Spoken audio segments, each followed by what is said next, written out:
तो hi friends, welcome है आप सभी का। इस वीडियो में हम लोग बात करने वाले हैं झारखंड पुलिस कक्षपाल में जितने भी आपके कॉमन डाउट्स हैं उन सभी को लेकर। ठीक है, तो झारखंड पुलिस कक्षपाल की जो बहाली आई है कुल 1733 पद। ठीक है, इसका फॉर्म फिलअप ऑनलाइन शुरू हो चुका है और इस वीडियो के एंड में मैं लिंक भी दे दूंगा। ठीक है, डिस्क्रिप्शन बॉक्स में भी। तो इसमें कॉमन डाउट्स क्या आ रहा है? सबसे कॉमन डाउट्स आ रहा है कि इसमें उम्र सीमा, अधिकतम उम्र सीमा क्या है। ठीक, दूसरा डॉक्यूमेंट कौन कौन से लगेंगे अप्लाई करने के टाइम में। ठीक है, सर्टिफिकेट, आवासीय, जाति, कब तक का वैलिड रहेगा, कितने साल तक का, ये सब जानेंगे। फ्रेशर के लिए कितनी सीटें हैं? ये जो 1733 सीट है इसमें से होमगार्ड के लिए कुछ सीटें रिजर्व हैं, कुछ ex serviceman army navy air force के लिए रिजर्व हैं। ठीक है, और फ्रेशर कैंडिडेट जो नया नया फॉर्म भरेगा उनके लिए कुछ कैंडिडेट कुछ सीट रिजर्व है। तो फ्रेशर के लिए कितनी सीटें रिजर्व हैं ये जानेंगे, साथ में फिजिकल कैसा होगा ये जानेंगे, और लास्ट डेट कब तक है फॉर्म अप्लाई करने का ये जानेंगे। ठीक है, साथ में ये भी जान लेंगे कि जब आपका कुछ सुधार करना है तब कब होगा। तो ये सारी क्लियर करेंगे हम लोग डाउट्स इस वीडियो में। तो चलिए शुरू करते हैं ऑफिशियल विज्ञापन की ओर। तो ये है ऑफिशियल नोटिफिकेशन जो कि जेएसएससी के द्वारा, झारखंड कर्मचारी चयन आयोग यानी कि झारखंड स्टाफ सिलेक्शन कमीशन के द्वारा रिलीज किया गया था। तो देखिए यहाँ पे जो टोटल सीट बताया गया है 1634। ठीक है, प्लस पुरुष, और यहाँ पे महिला के लिए है टोटल 64। ठीक, पुरुष के लिए उतना, महिला के लिए इतना, टोटल जोड़िएगा तो 1733 पोस्ट होते हैं। अब बोलिएगा नहीं होता है, तो यहाँ पे ये देखिए बैकलॉग का भी है। ठीक है, तो बैकलॉग में फिर पुरुष के लिए 19 सीटें हैं और फिर यहाँ पे बैकलॉग महिला के लिए 16 सीटें हैं, कुल मिला के 1733 होगा, सब जोड़िएगा तब। अब इसमें से देखिए बहुत सारी सीटें जो है रिजर्व हैं। ठीक है, यहाँ पे देखिए कुल रिक्तियों का ये जो है कर्णांकन किया गया है। इसमें एक्स सर्विसमैन, ठीक है, मतलब आर्मी नेवी एयरफोर्स के जो एक्स सर्विसमैन होते हैं इनके लिए 165 सीटें रिजर्व हैं, यानी कि इन सीटों पे केवल भूतपूर्व सैनिक को ही लिया जाएगा। ठीक है, भले सीट खाली रह सकता है लेकिन जनरल कैंडिडेट को इसमें नहीं लिया जाएगा। गृह रक्षकों के लिए आरक्षित, यानी कि जो होमगार्ड होते हैं होमगार्ड के लिए 413 सीटें फिक्स है। ठीक है, इसमें भी कैटेगरी होता है, देख लीजिए कौन सा कैटेगरी में कितनी सीटें रिजर्व है, वो अगर आप होमगार्ड हैं तो देख लीजिएगा। जो जनरल कैंडिडेट है वो देखना है कि जनरल कैंडिडेट जो फॉर्म भर रहे हैं, ठीक है, उनके लिए मात्र 1056 सीट है।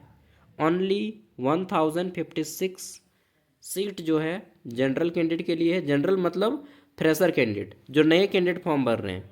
ठीक है, चाहे आवास ST SC OBC, चाहे जनरल चाहे AWS कुछ भी हो, अगर आप फ्रेशर कैंडिडेट हैं तो मात्र 1056 सीट ही आपके लिए है। ठीक है, इसमें से भी देखिए जनरल में 423 सीट है, अनुसूचित जनजाति यानी कि ST में 275 सीट है, SC में 106 सीट है, BC1 में 63 सीट है, और BC2 में 63 सीट है और BC1 में 84 सीट है। EWS में 105 सीटें हैं। ठीक है, टोटल 1056 सीट, जो हम लोग बोलेंगे कि जो नया कैंडिडेट फॉर्म भर रहा है उनके लिए मात्र 1056 ही सीट है। ठीक है, तो ये मत सोचिएगा कि 1733 सीट हमारा ही है। इसमें से देखिए जो बैकलॉग है 64 महिला कक्षपाल। ठीक है, इसमें भी भूतपूर्व सैनिक का कितना है, तो यहाँ पे 8 सीटें हैं। ठीक, यहाँ पे होमगार्ड के लिए 20 सीटें रिजर्व है महिला होमगार्ड के लिए। ठीक, वहीं पे देख लीजिए तो जो नया कैंडिडेट आएंगे उनके लिए मात्र 36 सीटें गर्ल्स के लिए। ओके, इसके अलावा ये जो बैकलॉग कैंडिडेट है ये बैकलॉग में कुछ रिजर्व नहीं है, डायरेक्टली है ओपन फॉर ऑल। ठीक है, तो इसमें केवल बैकलॉग में क्या होता है कि ST SC और OBC का ही सीट रहता है।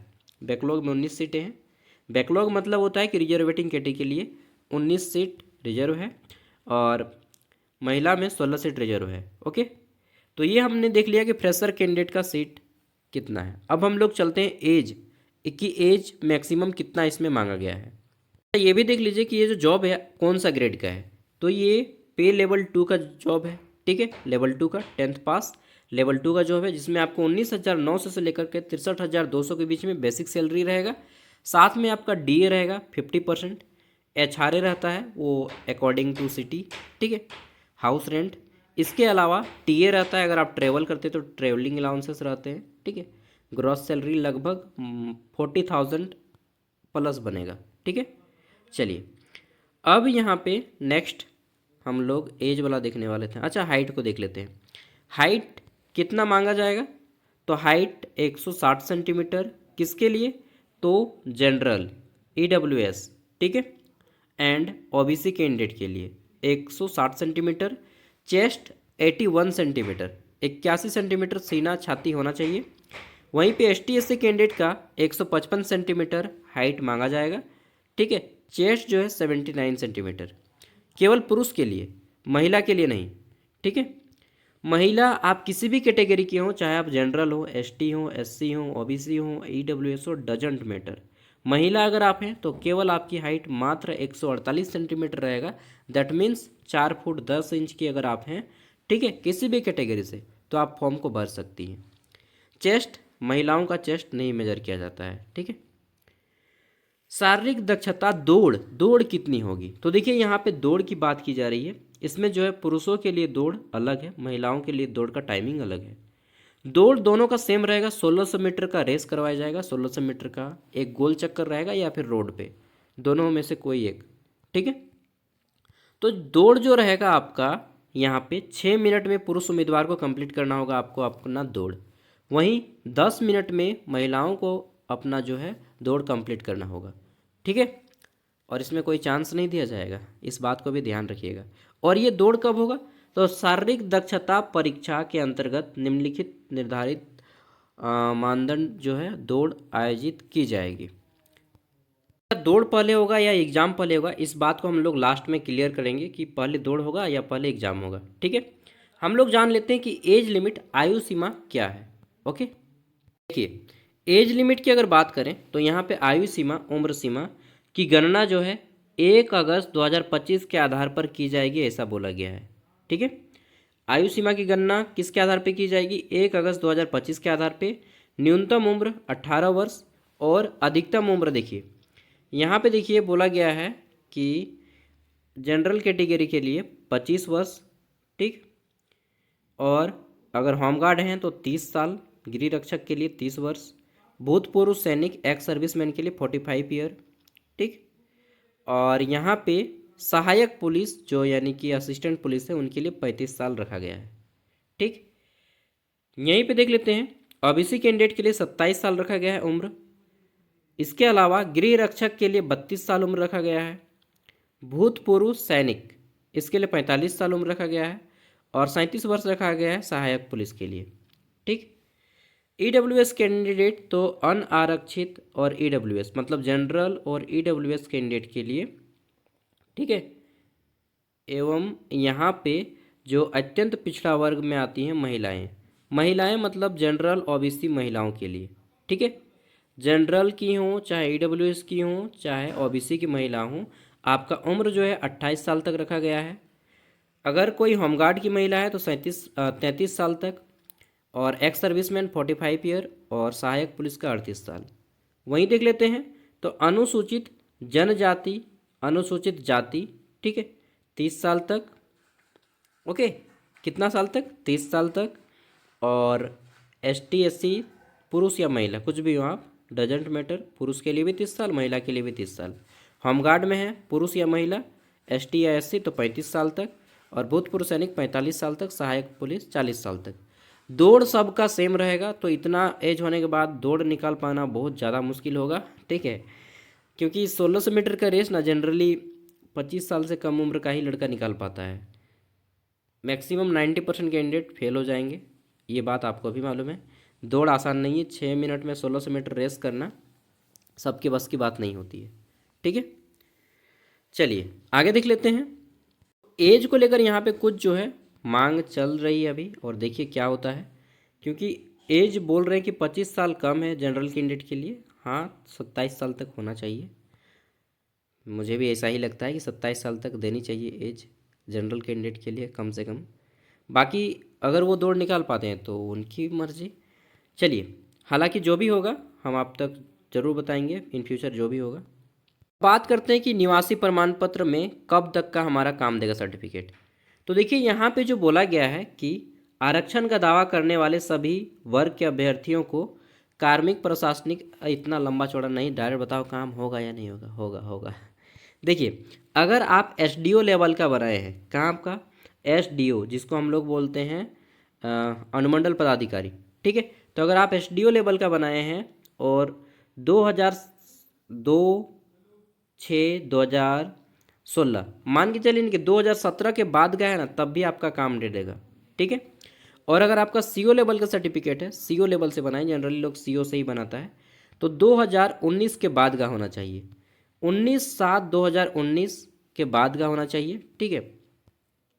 यहाँ पे क्लियरली लिखा गया है, ये मैं पढ़ देता हूँ हूबहू। कार्मिक प्रशासनिक सुधार तथा राजभाषा विभाग के पत्रांक 5752 दिनांक 19/7/2019 द्वारा निर्धारित प्रपत्र में दिनांक 19/7/2019, ठीक है। 19/7 मतलब जनवरी, फरवरी, मार्च, अप्रैल, मई, जून, जुलाई, यानी कि 19 जुलाई 2019 के बाद का आपका होना चाहिए। अंचल अधिकारी यानी कि सर्कल ऑफिसर सीओ लेवल का, अगर आपका सीओ लेवल का है 2019 के बाद का है तो आपका काम दे देगा, ठीक है। यहाँ पे देखिए लिख दिया गया है, अंचल अधिकारी के स्तर से निर्गत स्थानीय निवासी प्रमाण पत्र मान्य होगा, ठीक है।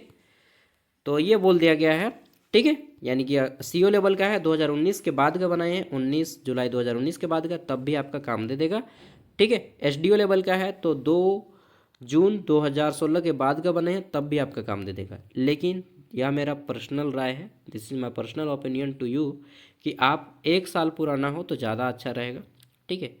1 साल पुराना ही देना चाहिए, अगर नहीं है तो नया बनवा लीजिए। अगर नहीं बन पाता है उस कंडीशन में आपको फॉर्म को अप्लाई कर देना है, इससे किससे, पुराने वाले से, ओके। और जो लोग नहीं बनाए उनको तो बनाना ही पड़ेगा, तत्काल से बनाएंगे तो 15 दिन में बन जाएगा। यहाँ पे देखिए सेम आपको जाति में भी करना है, चाहे आप एसटी हों, एससी हों या ओबीसी हों, आपका बोल दिया गया है कि 2019 के बाद का होना चाहिए, ठीक है। यहाँ पे जाति में कुछ दूसरा है, जाति में क्या है कि आपका जो है, कहाँ गया जी, ये कार्मिक प्रशासन सुधार अंचल अधिकारी 2019 का दे दिया गया है, 25 फरवरी 2019 के बाद का होना चाहिए, ठीक है। देखिए यहाँ पे एक चीज़ इन्होंने परिशिष्ट 3 के लिए बोला है कि कहाँ गया, कार्मिक प्रशासनिक सुधार तथा राजभाषा विभाग के पत्रांक संख्या 2669 दिनांक 10/5/2000 यानी कि 10 मई 2023 द्वारा यथा संशोधित मानक प्रपत्र में दिनांक 10 मई 2023 को अथवा उसके पश्चात अंचल अधिकारी से अन्यून के स्तर से निर्गत जाति प्रमाण पत्र जिसका मानक प्रपत्र 3 पर आधारित है उनको काम देगा। अगर आपका परिपत्र 3 पर आधारित है तो आपका जो है, और जनरली अभी जो बन रहा है वो मानक प्रपत्र 3 पे बन रहा है, ठीक है। तो आपका जो है मानक, अरे यार, मानक प्रपत्र, ठीक है, इसको क्या बोलते हैं इंग्लिश में, स्टैंडर्ड रिपोर्ट, ठीक है, 3 से जो, अगर आपका स्टैंडर्ड रिपोर्ट 3 अपेंडिक्स 3 में आता है तो आपका जो है 10, ये दे दिया गया है, मई 2023 के बाद का होना चाहिए, ठीक है। चलिए बाकी आप लोग पढ़ लीजिएगा, अगर फ्री हैं तो मैं ये दे दूंगा पीडीएफ आपको वीडियो का डिस्क्रिप्शन में, ठीक है। तो हमने क्या क्या देखा, एज देख लिया, हमने देख लिया हाइट, कितनी हाइट चाहिए, हमने देख लिया रेसिडेंटल एंड कास्ट का, ठीक। इसके अलावा हमने देख लिया कितनी फ्रेशर के लिए सीटें हैं। अब हमें देखना है कि लास्ट डेट कब है फॉर्म फिलअप का, ओके। AWS का यहाँ पे दिया है 2019, 25 फरवरी 2019, ठीक है, सीओ लेवल का। और ओबीसी सर्टिफिकेट आपका जो है जितना भी अब बना रहे हैं वो आपका स्टेट लेवल का होना चाहिए, सेंट्रल लेवल का नहीं, ठीक है। झारखंड स्टेट लेवल का होना चाहिए। देखिए सीओ से भी 2 लेवल का बनता है, एक सेंट्रल लेवल का, एक स्टेट लेवल का। तो आपका स्टेट लेवल का होना चाहिए, वहाँ पे ये नहीं लिखा जाना चाहिए कि फॉर सेंट्रल, ठीक है। यहाँ वहाँ पे जब आप सर्टिफिकेट बनाएं वहाँ पे लिखा होना चाहिए फॉर स्टेट गवर्नमेंट, ठीक है, और स्टेट सर्विस और schemes, central government service schemes नहीं लिखा होना चाहिए, ठीक है। चलिए आगे देख लेते हैं। यहाँ पे क्लियरली लिख दिया गया है, ये सब मैं बता देना चाहता हूँ कि BC1 और BC2, BC1 और BC2 यानी कि अत्यंत पिछड़ा वर्ग 1 जिसको एनेक्चर 1 बोलते हैं, और अत्यंत पिछड़ा वर्ग 2 BC2 के संबंध में केंद्र सरकार से नियुक्ति हेतु केंद्र सरकार द्वारा निर्धारित विहित पत्र में निर्गत जाति प्रमाण पत्र यानी कि ओबीसी सर्टिफिकेट मान्य नहीं होगा। ठीक है, तो सेंट्रल गवर्नमेंट का अगर आप बनाए हैं एसडीओ से चाहे सीओ से तो वो मान्य नहीं होगा, स्टेट गवर्नमेंट का आपको देना होगा। ओके, राज्य स्तर का मान्य होगा, निर्गत किया जाना पड़ेगा आपको। ओके, तो राज्य स्तर का बनाना है। चलिए आगे देख लेते हैं नेक्स्ट। और भी कुछ चीज़ें हैं क्या यहाँ पे इंपॉर्टेंट बताने लायक, तो मैं बता देता हूँ। और जब आप डॉक्यूमेंट्स बनाएंगे नया वाला तो आप आय भी बनवा लीजिएगा अपना। ठीक है, क्योंकि अगर आप क्रीमी लेयर में नॉन क्रीमी लेयर से हैं तो फिर आपको इनकम भी शो करना पड़ सकता है इन केस, हालांकि शो नहीं करना पड़ता है बट बना लीजिएगा। ऑनलाइन का डेट, ऑनलाइन का ये डेट नहीं, ऑनलाइन का नया डेट आया है वो मैं अभी आपको दिखा दे रहा हूँ। ठीक है, तो ये डेट पहले था जनवरी वाला, लेकिन जनवरी वाला अभी काम नहीं देगा, नया डेट आया है। ये जो नया डेट आया है उसमें क्या बोला गया है कि एप्लीकेशन स्टार्ट 9 जनवरी, लेकिन 9 जनवरी से नहीं, एप्लीकेशन फॉर्म 12 जनवरी को रिलीज किया गया है। ठीक है, और एंड डेट जो है पेमेंट का वह 8 फरवरी बताया गया है। हालांकि पेमेंट आपका कितना लिया जा रहा है, 50 रुपया। किसके लिए, तो 50 रुपया है एसटी और एससी के लिए, 100 रुपया है जनरल और ओबीसी और ईडब्ल्यूएस के लिए। ठीक है, और यहाँ पे पीडब्ल्यूडी कैंडिडेट को फॉर्म भरने को नहीं मिलेगा, मतलब विकलांग कैंडिडेट फॉर्म नहीं भरिएगा ना, वो पुलिस वगैरह में नहीं होता है। देखिए, फ़ोटो सिग्नेचर अपलोड करने का लास्ट डेट दिया गया है 10 फरवरी, और करेक्शन कुछ भी सुधार करना है तो 11 से 13 फरवरी के बीच में होगा। लेकिन ये डेट चेंज भी हो सकता है फॉर्म भरने का डेट और 15 दिन या 1 महीना बढ़ा दे, उस कंडीशन में फिर से करेक्शन का विंडो रहेगा। और करेक्शन का विंडो कब खुलता है, मतलब सुधार करने का, तो जब फॉर्म भरने का अंतिम तिथि होता है तभी सुधार करने का डेट दिया जाता है। ओके, तो ये सारी चीज़ों ने हमने इस वीडियो में कवर कर लिया है। फॉर्म कैसे भरना है इसके बारे में हमने ऑलरेडी वीडियो बना रखा है, इस वीडियो का एंड स्क्रीन में मैं फॉर्म भरने का लिंक दे दूंगा। ठीक है, और एक चीज़, फॉर्म भरते टाइम क्या क्या लगेगा, तो फॉर्म भरते टाइम आपको क्लास 10th का मूल प्रमाण पत्र भी लगेगा। क्लास 10th का मूल प्रमाण पत्र का मार्कशीट सर्टिफिकेट नंबर मांगा जाएगा। क्लास 10th का मूल प्रमाण पत्र यानी कि क्लास 10th का जो ओरिजिनल सर्टिफिकेट होता है, ओरिजिनल सर्टिफिकेट का सर्टिफिकेट नंबर भी मांगा जाएगा, जो कि 6 डिजिट का होता है। फॉर्म भरते टाइम मैंने बहुत ही स्टेप बाय स्टेप बताया है, मोबाइल से आप कैसे फॉर्म को भर सकते हैं। ठीक है, तो क्लास 10th का मूल प्रमाण पत्र आप लोग निकाल लीजिएगा। ठीक है, जहाँ से भी आपने क्लास 10th लिखा है। ठीक है, सेकेंड चीज़ कि फॉर्म भरते टाइम आपको जो है आय बोल रहा हूँ, जाति और आवासीय यानी कि आपका जो कास्ट और डोमिसाइल है यानी कि रेसिडेंटल है, जाति और आवासीय का सर्टिफिकेट नंबर मांगा जाएगा। ठीक है, मैंने सब बताया डिटेल में, और कहाँ से बना है, कब बना है, ये सारा चीज़ डिटेल मांगा जाएगा आपसे। फ़ोटो सिग्नेचर अभी अपलोड नहीं होगा, फ़ोटो सिग्नेचर का अपलोड करने का डेट दिया है 17 तारीख, 17 जनवरी के बाद जो है आपका फ़ोटो और सिग्नेचर अपलोड किया जाएगा। ठीक है, अभी बस स्टेप 1 यानी कि आपका पूरा रजिस्ट्रेशन और डिटेल लिया जाएगा अभी आपका। ठीक है, फ़ोटो सिग्नेचर अपलोड करना वो आपका बाद का प्रोसेस है, अभी बस इतना ही प्रोसेस ऑन हो रहा है। पेमेंट का भी ऑप्शन अभी ऑन नहीं हो रहा है, 17 तारीख से पेमेंट का ऑप्शन ऑन होगा। ठीक है, तो नेक्स्ट वीडियो हम 17 तारीख को लाएंगे, हो सकता है आप वीडियो को बाद में देखें, तो ऑनलाइन फॉर्म फिलअप का वीडियो देख लीजिएगा, खुद से भी आप फॉर्म फिलअप कर सकते हैं वीडियो को देख देख के। ओके दोस्तों, बाय। और एक चीज़, एग्ज़ाम कब होगा, देखिए झारखंड उत्पाद सिपाही का अभी तक एग्ज़ाम नहीं हुआ है, तो इसका एग्ज़ाम कब होगा मालूम नहीं। झारखंड पुलिस का फॉर्म भराया था, आपको मालूम है, उस फॉर्म को रिजेक्ट कर दिया गया है और नया फॉर्म फिर से भरा जाएगा। ठीक है, और एग्ज़ाम कब होगा इसके बारे में तो कोई नहीं अनुमान लगा सकता, लेकिन देखिए झारखंड क्षेत्र कार्यकर्ता का फॉर्म भराया था 2023 में, ठीक, शायद 23 ही था ना, हाँ। CKHT झारखंड क्लर्क था, 800 कुछ पोस्ट है CKHT का। ठीक है, झारखंड क्लर्क, झारखंड स्टेनोग्राफर का फॉर्म भराया है आशु पालिक। ठीक है, और पर्सनल असिस्टेंट, इन सभी का अभी तक एग्ज़ाम नहीं हुआ, जिनका फॉर्म 2023 में भरा गया है, 2026 आ गया, तो उन लोग का होगा पहले, तभी शायद इनका एग्ज़ाम होगा, क्योंकि ये तो अभी अभी फॉर्म भरा रहा है ना, इससे पहले फॉर्म भरा चुके उन लोग का कुछ नहीं हुआ है, तो अभी हम कैसे बोल दें कि इनका एग्ज़ाम कब होगा। एक चीज़ है, झारखंड में जो भी काम होता है इलेक्शन के अकॉर्डिंग होता है, तो मई भी 2028 या 29, क्योंकि 29 में इलेक्शन है, तो 28 में सारा का सारा एग्ज़ाम वगैरह कंडक्ट हो, ऐसा पॉसिबिलिटी है, ऐसा मैं कहीं पे लिखा सबूत नहीं है। ठीक है, बस जो हो रहा है पिछले 5 साल में जो हुआ है उसके आधार पे मैं बोल रहा हूँ। ठीक है, तो इसको आप डायरेक्टली मत लीजिएगा, आप ऐसा सोचिएगा कि आपका दोस्त बोल रहा है, ठीक है। कि एग्ज़ाम होने का कब संभावना है, तो नेक्स्ट इलेक्शन, क्योंकि उत्पाद सिपाही का अभी तक एग्ज़ाम नहीं हुआ है, एएनएम का एग्ज़ाम नहीं हुआ है, बहुत सारा फॉर्म है जेएसएससी के द्वारा जो भरा गया और अभी तक एग्ज़ाम नहीं हुआ है, तो एग्ज़ाम का डेट अभी नहीं कहा जा सकता है, ठीक है। और झारखंड कक्षपाल सॉरी असिस्टेंट जेलर का जो फॉर्म भराया है उसका एग्ज़ाम कब होगा कुछ भी मालूम नहीं है मुझे, ठीक है। ऑफिशियल डेटा कुछ भी नहीं है, बस पॉसिबिलिटी है कि 2028 के आसपास हो, क्योंकि नेक्स्ट इलेक्शन टारगेट है गवर्नमेंट का, ठीक है। थैंक यू, बाय, जोहार। मुझे मालूम है आप में से बहुत से लोगों को बुरा लगता होगा कि जब मैं 2028 बोलता हूँ, लेकिन क्या करूँ। आप 5 साल का डेटा उठा के देख लीजिए, ऐसा ही झारखंड में इलेक्शन एग्ज़ाम वगैरह सब होता है, ठीक है, इलेक्शन के आधारित।